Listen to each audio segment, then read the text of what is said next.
आज हम बात करेंगे एक ऐसे व्यापारिक मोड़ की जो आने वाले वर्षों में भारत की आर्थिक दशा ही नहीं, रणनीतिक स्थिति को भी गहराई से प्रभावित कर सकता है।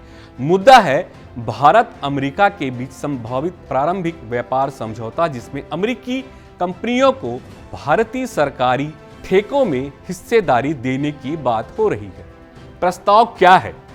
सूत्रों के मुताबिक अगर बात करें, अगले महीने भारत और अमेरिका एक प्रारंभिक द्विपक्षीय व्यापार समझौते की घोषणा कर सकते हैं। सौदे के प्रमुख बिंदु हैं कृषि उत्पादों पर टैरिफ और गैर टैरिफ बाधाओं में ढील, अमेरिका से मक्का, बादाम, सोयाबीन, पिस्ता, पोल्ट्री और मांस का भारत में प्रवेश।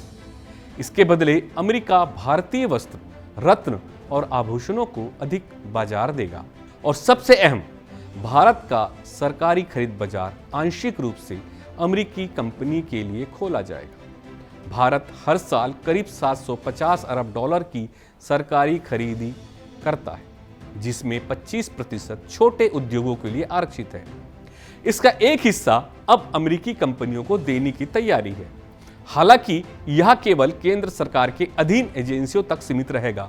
फिलहाल बात करें संभावित फायदे की, तो भारत को इसके जरिए टेक्सटाइल, रत्न, जवाहरात जैसे श्रम प्रधान उत्पादों में निर्यात का बढ़ा हुआ अवसर मिलेगा। अमेरिका के रुख में लचीलापन भी दिखा है। पिछले 9 जुलाई से लागू होने वाले पारस्परिक टैरिफ को टालने की मंशा इसी सौदे से जुड़ी है। भारत की जीडीपी 4.19 ट्रिलियन डॉलर है और 2027 तक यह तीसरे स्थान पर पहुंच सकती है। व्यापारिक साझेदारी इन अनुमानों को वास्तविकता में बदलने का माध्यम बन सकती है। अब दूसरा पहलू यह है, सौदा भारत की आत्मनिर्भरता नीति से किस हद तक मेल खाता है। क्या यह मेक इन इंडिया के दायरे को कमजोर करेगा? यदि 50 अरब डॉलर तक ठेके विदेशी कंपनियों को दिए जाते हैं, तो क्या स्थानीय एमएसएमईस और घरेलू नवाचारों की अनदेखी होगी? और यह सिलसिला यही नहीं रुकेगा।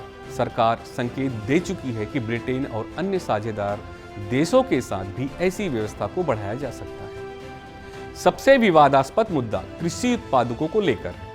अमेरिकी कृषि लॉबी चाहती है कि भारत जीएम फूड्स को अनुमति दे, लेकिन भारत सरकार ने साफ कर दिया है कि जीएम फूड्स पर प्रतिबंध जारी रहेगा। हालांकि सवाल उठता है, यदि जीएम पर प्रतिबंध बना रहा तो क्या अमेरिका संतुष्ट रहेगा? और क्या इस बहाने सुरक्षा के जुड़े भारतीय मानकों को कमजोर किया जाएगा? इस समझौते के रणनीतिक मायने भी हैं।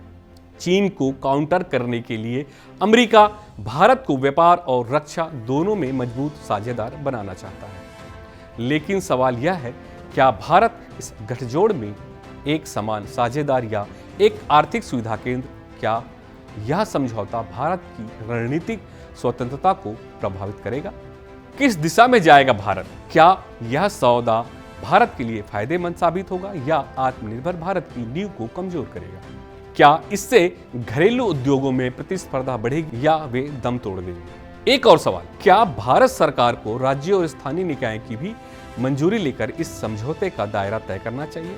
दूसरा पहलू यह कहता है कि वैश्विक साझेदारी जरूरी है, लेकिन समझौतों में आत्मसम्मान भी जरूरी है।